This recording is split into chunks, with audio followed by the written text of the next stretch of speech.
¿Qué tal? ¿Cómo estáis? Hace unos días leía un titular que decía el Pacto de Toledo ha muerto.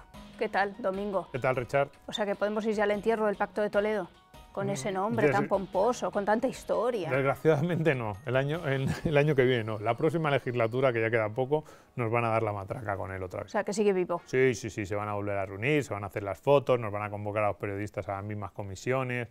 Desgraciadamente no, y no lo digo solo porque sea un rollo estar en las comisiones, que es bastante aburrido, sino porque yo creo que es la gran estafa. Si tú me dices, ¿cuál de todas las cosas que hacen nuestros políticos, cuál es casi la que peor te parece en términos de engaño, estafa a la opinión pública? Te diría que el Pacto de Toledo. Fíjate, se ha quedado con ganas Celia Villalobos de esto. Sí, bueno, Celia Villalobos representa muy bien eso. Por eso hemos titulado hoy Lo mejor que ha hecho Podemos en su historia, aunque no lo sepa. ¿Y qué es lo que ha hecho Podemos, aunque no lo sepan? Esta es la noticia del mundo. La traición de Podemos al PSOE pone fin al Pacto de Toledo. Exactamente. Lo mejor que ha hecho Podemos es que por lo menos en esta legislatura que ahora termina no tengamos un nuevo acuerdo, el Pacto de Toledo, esa foto todos felices, sonriendo. Sí, la que quería Villalobos. Y el mensaje terrible que se manda a la sociedad de esto ya está todo arreglado porque nosotros estamos cuidando de vosotros. Pero las razones son las mismas las tuyas que las de Podemos. No, son las contrarias. O sea, Podemos ha puesto fin al Pacto de Toledo porque estaba aún más enloquecido que los actuales, que el resto de los partidos que formaban parte del Pacto de Toledo. No, a ver, yo el otro día lo escribí en el artículo. Si tú planteas unas, digamos, normas, unas nuevas reglas para las pensiones, que no te aceptan el actual PSOE, la actual Esquerra Republicana, te lo tienes que hacer mirar porque es que estás muy mal. O sea, ese es el momento en el que dices, realmente doy un paso para atrás, voy a buscar ayuda profesional. Porque si lo que yo pido, ni siquiera esta gente me dice que sí, es que realmente se me ha ido demasiado. Ahí es el punto de decir tranquilidad. Pero bueno, en cualquier caso, aunque sea por las razones contrarias a las que yo planteo, que Podemos haya boicoteado ese gran acuerdo y sobre todo la foto. A mí es que la foto me pone realmente nervioso, me parece una gran noticia y acabamos, por lo menos en esta legislatura, hemos acabado con esta estafa y no hemos tenido la milonga de cada 4 años. Venga, pues vamos con la milonga. Sí, a ver, la teoría es esta. Voy a tratar de explicar por qué soy tan crítico con el Pacto de Toledo. Bien. A ver, la teoría lo que nos dice es: el Pacto de Toledo se instituye en el año 95, a mediados de los 90, con un objetivo: despolitizar las pensiones, sacar las pensiones del debate político y que las decisiones se tomen por acuerdos entre todos. De esta manera las pensiones es un punto polémico, siempre afectan a mucha gente y entonces, claro, el gobierno que está en ese momento en el poder, en cada una de las legislaturas, dice: si yo apruebo esta reforma de las pensiones que supone algún tipo de cambio, es muy fácil que la oposición me empiece a criticar, haga electoralismo, vaya al argumento facilón de que me quiero cargar las prestaciones, que quiero hacer la vida imposible a los pensionistas. Entonces, para que la oposición y el gobierno no utilicen esos argumentos facilones uno contra el otro, hagamos un pacto. Todo lo que salga de las pensiones es lo que firme este pacto, las recomendaciones, o tratemos de ajustarnos lo más posible a las recomendaciones y despolitizamos el debate público. Entonces, la segunda parte de la teoría, eso también lo hacemos pensar a medio plazo. Subir las pensiones año a año, ya lo hemos dicho en otras ocasiones, relativamente se puede hacer siempre. El problema es, oye, ¿cómo de sostenible es eso a medio y largo plazo? Sí. ¿Qué ocurre? Que tomar una medida positiva para la sostenibilidad del sistema a medio plazo puede suponer que a corto plazo te penalice electoralmente, sobre todo si la oposición lo utiliza de forma un poco torticera. Entonces, para buscar que esas medidas sean buenas a medio plazo, aunque a corto plazo sean, bueno, no del todo aceptadas por la opinión pública, hagamos ese pacto. Y lo mismo, digamos, esto tiene mucha relación también, aprobar medidas impopulares, la misma lógica, ¿no? Si esas medidas que necesitamos para el medio plazo son un poco impopulares, con el pacto, pues limitamos un poco el mal uso que puedan hacer los diferentes partidos. Y por último, información. El pacto también se hizo. Como los partidos políticos estamos constantemente echándonos en cara de todo, al final al ciudadano le queda la sensación de que esto es de que todos los argumentos que utilizamos están dentro de la guerra política. Entonces, en las pensiones, los partidos queremos que eso no ocurra, queremos trasladar información fiable a los ciudadanos, hacemos el Pacto de Toledo y así informamos todos juntos y la ciudadanía obtiene una foto fiel de la realidad de las pensiones. ¿Cuándo se distanció tanto de la práctica? Esa es la cuestión y por lo que yo soy tan crítico con el Pacto de Toledo. ¿Alguien se cree esto? O sea, primera cuestión, ¿hay algún asunto más politizado en España que las pensiones? Claro, hablábamos aquí de teoría de despolitizar las pensiones. ¿Hay un solo tema que esté más presente en el debate político en el que haya más mentiras, más demagogia, más acusaciones cruzadas entre los partidos que en las pensiones? Y entonces pongo aquí, en 2011 el PSOE aprobó una reforma bastante razonable de las pensiones, la reforma paramétrica. ¿Y qué hizo el PP? Lo machacó. En 2013 el PP presentó una reforma bastante razonable. De hecho, Fátima Báñez convocó a un grupo de expertos en la que había varios asesores de Zapatero. Y ahí estaban. ¿Y qué hizo el gobierno, el PSOE? Boicoteó la reforma. Las dos últimas reformas de las pensiones en España que han sido bastante razonables, en los dos casos el partido de la oposición lo ha boicoteado. ¿Cómo pueden decir que el Pacto de Toledo iba a servir para despolitizar el debate sobre pensiones? Han tocado lo necesario. Exactamente. Y ni por esas el partido de la oposición ha querido recurrir al Pacto de Toledo. No, ni por esas pacto de caballeros. Exactamente lo has definido. Ni por esas ha querido el partido de oposición decir, venga, me pongo el traje de hombre de Estado y te apoyo en algo que es realmente necesario. Y mujer de Estado. Eso es, pacto también de señoras. Pensar a medio plazo, segunda parte. El único acuerdo unánime, esto nos dice, no, esto es para pensar... En lo único que están de acuerdo todos los partidos, del PP a Podemos, de Ciudadanos a Esquerra, del PNV al PSOE, es en volver al IPC, y llevan todo el año diciéndolo. Esto es pensar a medio plazo, una medida electoralista de corto plazo que te carga la sostenibilidad a medio plazo y que va a suponer un peso añadido, un lastre añadido en el... Pues nos lo están diciendo, que el Pacto de Toledo sigue. Y la única medida unánime que había en este último Pacto de Toledo fracasado era esta, volver al IPC. Luego nos dicen también, medidas impopulares para tomar medidas. ¿Y qué medidas han tomado? De nuevo, el único punto, además del volver al IPC, en el que parecía que podía volver a acuerdo era en esto de la separación de las fuentes de financiación.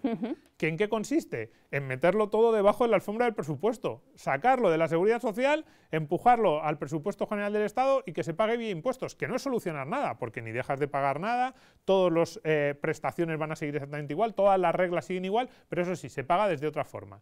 Y nos dicen que eso es que el Pacto de Toledo se reúne para aprobar medidas impopulares y lo único que hacen es IPC y meterlo debajo del presupuesto. ¿Dónde está la impopularidad? Si lo que están haciendo es aún más demagogia que cuando lo hacen. De hecho, cuando lo hacen los gobiernos en solitario, como el PSOE en 2011 o el PP en 2013, oye, ahí sí que aprueban medidas impopulares y medidas costosas electoralmente, pero que son necesarias a medio plazo. No lo hacen porque sí, lo hicieron por la presión de Bruselas en los dos casos.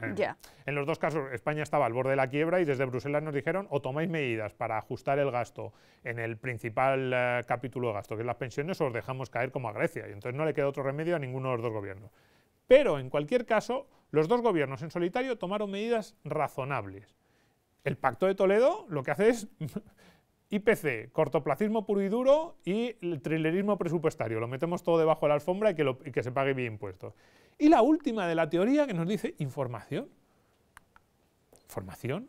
¿Y a cambio? Pacto de silencio lo llamo yo. No hay ni un solo tema en el que se nos mienta más a los españoles que en el tema de las pensiones por parte de los partidos políticos, en el que nos cuenten más veces la misma milonga de la sostenibilidad, que no hay ningún problema.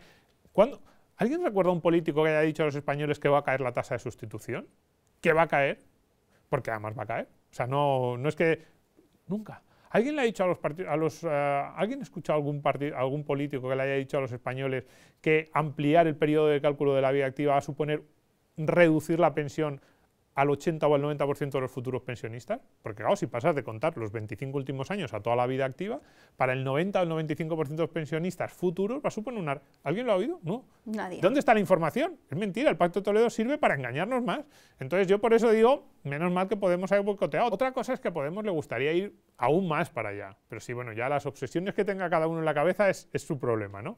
Pero que está claro que no se han cumplido ninguna de los principios, todos estos con los que el Pacto de Toledo, esas fotos que se hacen, ves que encima se hacen la foto ahora y nos tratan de vender esta moto. No, es mentira. Entonces, como la práctica es esta, lo mejor es cerrarlo. Y entonces, ¿cómo me gustaría a mí terminar? Con dos fotos. Lo primero, el mito sueco. ¿De dónde sale el Pacto de Toledo? El Pacto de Toledo sale de que en Suecia, a comienzos de los años 90, tuvieron una situación similar, no solo con las pensiones, en general con la sostenibilidad del sistema de bienestar. Y los partidos suecos se reunieron y dijeron, vamos a tomar medidas para contener el incremento del gasto y, oye, lo hicieron razonablemente bien, de nuevo, sin entrar en el detalle, pero fueron una reforma razonable. Pactaron, estuvieron muchos meses, de hecho varios años casi en el Parlamento discutiendo cómo tenía que ser el nuevo diseño del modelo, llamaron expertos, convocaron y efectivamente el gobierno, la oposición, todos los grandes partidos votaron a favor. Y se estableció una reforma del sistema de pensiones sueco bastante interesante, que lleva ya casi 30 años y que está funcionando. Entonces, nuestros políticos dijeron, vamos a hacer algo parecido, vamos, igual que los suecos han puesto de acuerdo, han sacado las pensiones del debate público, vamos a hacer nosotros algo parecido con el Pacto de Toledo. Y a mediados de los 90 probablemente los que lo hicieron eran honrados y se creían, pero luego hay que ver la realidad en lo que ha ocurrido. Entonces, ¿por qué digo el mito sueco? Mira, los suecos se pusieron de acuerdo para implantar una pequeña parte de un sistema de capitalización, para implantar un factor de sostenibilidad. Ellos no lo llaman así, pero no es muy diferente. Lo que hay en las cuentas nacionales suecas no es muy diferente de ese factor de sostenibilidad. Cuidado, el factor de sostenibilidad de la reforma de 2013, que este Pacto de Toledo se estaba cargando. Es decir, y las cuentas nacionales, igual. Algo parecido a lo de ampliar el cálculo a toda la vida activa, ver cuánto has aportado tú en el conjunto de tus años y devolverte eso como pensión, ¿no? En eso consisten las cuentas nacionales. Son 3 medidas muy sensatas para el medio plazo, para un sistema de pensiones como el español, pero muy complicadas de explicar en el corto plazo electoralmente, porque suponen, sobre todo las dos de abajo, suponen un recorte de la pensión de los futuros pensionistas. Oye, que ellos pusieron un periodo de adaptación para que el que tenía 64 años no le afectaba esto. Había un periodo de adaptación, etcétera, pero evidentemente a los futuros pensionistas había que explicarles que estas medidas nuevas podían suponer un recorte en su pensión esperada, no en la que cobraban. Estamos hablando siempre de los futuros pensionistas. Y la capitalización, pues en sistemas como el sueco, como el español, a mí me parece una idea fantástica y de hecho es lo que está funcionando no solo en Suecia, en Dinamarca, en Holanda, pero siempre estás en el riesgo de que el partido de la oposición contraria te diga que quieres privatizar las pensiones, que te quieres cargar el sistema público, etcétera. Pues bien, los suecos se pusieron de acuerdo para esto. Claro, ¿qué consiguieron? Muchísimo más ahorro, muchísima más inversión por la vía de la capitalización y que la gente se haga más responsable de sus pensiones y al mismo tiempo contener el crecimiento a medio plazo del gasto en pensiones con un sistema relativamente sensato, que dividía los costes entre generaciones, que repartía bien los costes entre generaciones, que no hacía que hubiera grandes perdedores y grandes ganadores y que ahora mismo es uno de los sistemas más sólidos del mundo. A mí si me preguntas, me dices, ¿qué te parece? A mí me gusta bastante. Me gusta más quizás el holandés, el danés, del que también hemos hablado en alguna otra ocasión, pero este es un sistema, sobre todo si tú defiendes un sistema de reparto como el que hay ahora mismo, tienes que ir a esto. Vale, o sea que no está el mito sueco, sino que ha funcionado. No, lo que es el mito sueco sobre el pacto.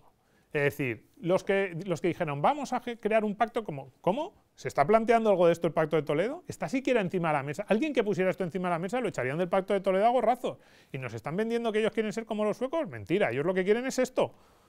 Politizar, electoralismo barato, cortoplacismo con el IPC, ocultar los problemas bajo la alfombra del presupuesto, no decirle la verdad a los ciudadanos. Por cierto, los suecos también aprobaron que cada año llegase una carta a los ciudadanos diciéndole cuál sería la pensión, a los ciudadanos a los que todavía estaban en el mercado laboral, diciéndole cuál sería la pensión que le iba a tocar, el famoso sobre naranja sueco, para que la gente así pudiera tomar decisiones, oye, pues tal va a ser mi pensión, tengo que ahorrar más, tengo que ahorrar menos, etcétera.